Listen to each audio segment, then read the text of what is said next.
Thank you speaker sir. ముందుగా గౌరవ మంత్రివర్యులు ఉత్తమ్ కుమార్ రెడ్డి గారికి ధన్యవాదాలు తెలియజేసుకుంటూ అధ్యక్ష, ఈ పిల్లాయిపల్లి ధర్మారెడ్డి కాలువ మా సొంత మండలంతో పాటు భువనగిరి నగరికల్ కాన్ఫరెన్స్లో 2004లో ఆనాడు కాంగ్రెస్ ప్రభుత్వంలో 1,60,00,000 చిన్నగా స్టార్ట్ చేసుకున్నాం. ఆ తర్వాత 26 కోట్లు ఒకసారి నేను మినిస్టర్గా ఉన్నప్పుడు అప్పుడు 2009లో శాంక్షన్ చేయడం జరిగింది. దాని తర్వాత ఆ వర్క్ టెండర్ పిలిచి గత ప్రభుత్వంలో దాని పనులు ఎక్కడికక్కడ నిలిచిపోయిన అధ్యక్ష.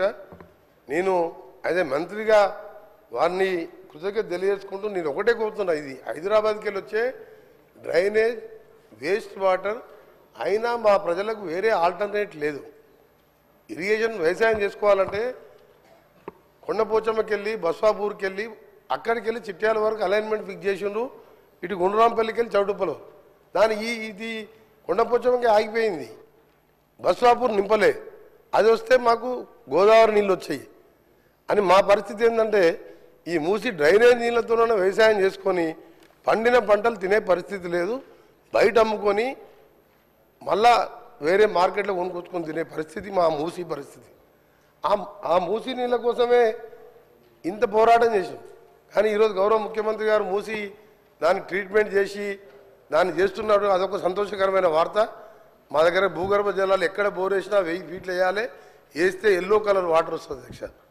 అందుకని మీ ద్వారా గౌరవ మంత్రి గారికి గౌరవ ముఖ్యమంత్రి గారు కూడా ఇప్పటికే బ్రాహ్మణ వెల్లంలో కానీ ఎస్ఎల్బిసి సొరంగ మార్గం 70% కాంగ్రెస్ ప్రభుత్వంలో పూర్తి చేస్తే సరే, ఏందో మా దురదృష్టమో మా కర్మనో ఏందో లేదు, మేము ఆ ప్రాంతంలో పుట్టిన కింద ఫ్లోరైడు పైన మూసి నీళ్ళు పూర్తి చేస్తారని ఎన్నోసార్లు బతిలాడి కాళ్ళ వేళ్ళ పడ్డా కనికరం లేదు, మానవత్వం లేదు.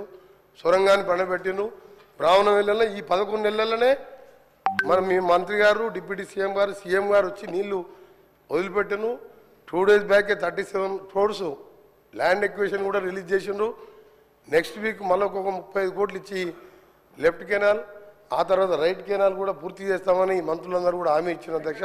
ఇది చాలా ఇంపార్టెంట్. ధర్మారెడ్డి పిల్లాయిపల్లి కాలువ మా గౌరవ శాసనసభ్యులు వీరేశం గారు చెప్పినట్టు కనీసం మూసి ట్రీట్మెంట్ అయ్యే వరకు బస్వాపూర్ పూర్తి చేసి అలైన్మెంట్ కూడా ఫిక్స్ అయింది. అది కూడా బస్వాపూర్ నింపితే భువనగిరితో పాటు గోదావరి నీళ్ళతో వ్యవసాయం చేసుకోవాలి, ఈ డ్రైనేజ్ నీళ్ళతో కాదు. దీన్ని కృష్ణాలో కలిపి ఫ్రెష్ గోదావరి వాటర్ దాకా సీఎం గారు ప్లాన్ చేస్తుండ్రు. అది చాలా మంచి ఐడియా. మా నల్గొండ ప్రజలల్లో ఇక మేము బతుకుతాం రా 60-70 ఏళ్ళని ఆశ వచ్చింది. 10 ఏళ్ళల్లో 7 లక్షల కోట్లు తెచ్చి నల్గొండ జిల్లాని 70% పూర్తయిన ప్రాజెక్ట్ అని పక్కన పెట్టిండు.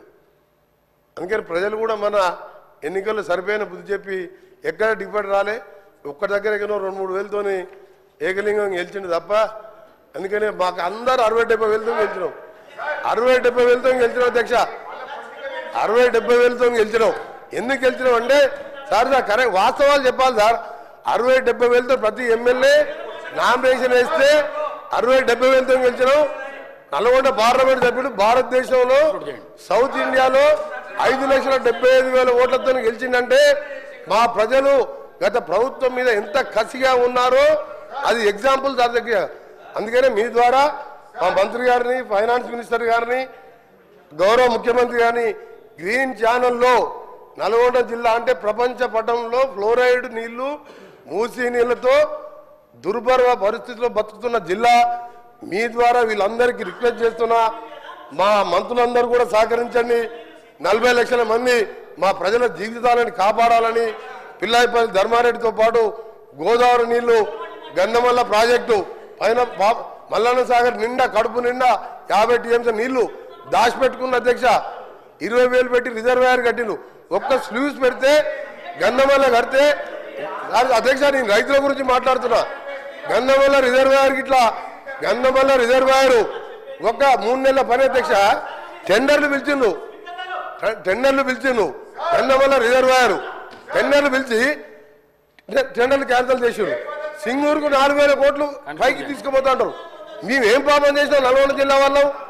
గంధమల్ల విజిట్ ఒక 800 కోట్లతోని 1.5 TMC కెపాసిటీ 1.5 TMC కెపాసిటీతోని 1,50,000 ఎకరాలు ఆలేరు కాన్ఫరెన్స్ లో మాకు నీళ్ళు వచ్చాయి అధ్యక్ష.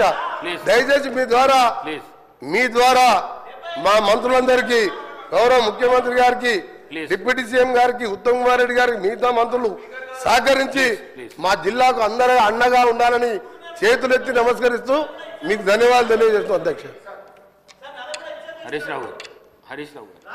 గౌరవ స్పీకర్ గారికి దయచేసి, ఎందుకంటే ఇక్కడ పెద్దలు పోచారం శ్రీనివాసరెడ్డి గారు స్పీకర్గా పనిచేసిన వాళ్ళు కూడా చాలామంది ఉన్నారు.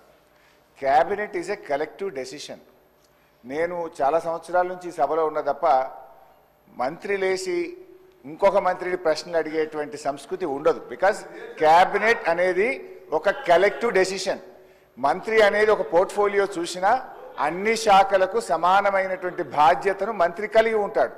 ఇవాళ మీరు కూడా దయచేసి నేను మీతో కోరేది ఏంటంటే, మీరు కూడా ఇట్లా ఒక మంత్రి లేచి ఇంకో మంత్రిని ప్రశ్నలు అడగడానికి అవకాశం ఇస్తే అసలు ప్రశ్నోత్తరాల సమయం యొక్క దాని మీనింగే మారిపోతుంది అధ్యక్ష. దయచేసి లేని సంస్కృతిని తీసుకురావద్దు. మంత్రి అనే వాళ్ళు క్యాబినెట్ లో మాట్లాడుకోవచ్చు. Government is a collective decision. ఇట్లా మినిస్టర్లు లేచి అడిగే సంస్కృతి ఉండదు. నంబర్ 1. నంబర్ 2, గతంలో కూడా కోమటిరెడ్డి వెంకటరెడ్డి గారు అప్పుడు కూడా మంత్రిగా ఉన్నారు వారు. మరి వారి హయాంలోనే ఈ మూసి ఈ రకంగా జరిగింది. మీరు మంత్రిగా ఉన్నప్పుడు సరిగా చేసి ఉంటే ఈ పరిస్థితి ఎందుకు? కోమటిరెడ్డి వెంకటరెడ్డి హరీష్ రావు గారికి చెప్తున్నా, 21 సంవత్సరాలు అనుభవం ఉన్న హరీష్ రావు గారిని అడుగుతున్నా, మీకు ఎల్పీ లీడర్ లేడు, నువ్వు డిప్యూటీ లీడర్వా, శాసనసభ్యునివా? క్వశ్చన్ అవర్లో నిన్న కూడా నువ్వు బైక్ తీసుకున్నావు, మా స్పీకర్ మంచోళ్ళు కాబట్టి నీకు బైక్ ఇచ్చాను. నీ ఏ హోదాలు అడుగుతున్నావు? నువ్వు ఏ హోదాలో నువ్వు మాట్లాడుతున్నావు? నువ్వు ఏ హోదాలో? గౌరవ్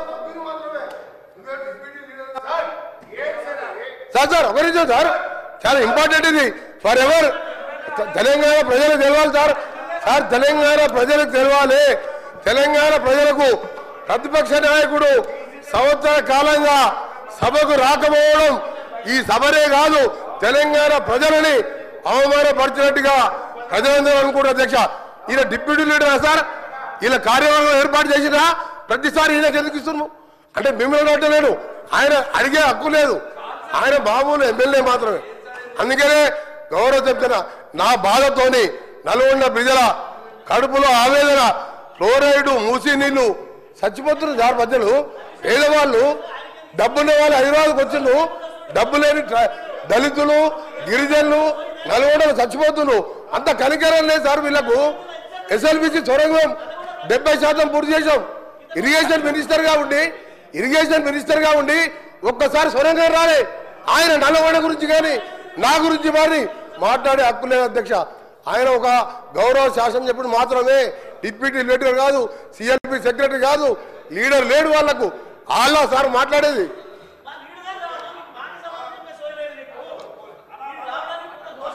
సార్, ఇప్పుడు ఈ రాష్ట్రాన్ని అతి ఎక్కువ కాలం పాలించింది కాంగ్రెస్ పార్టీ.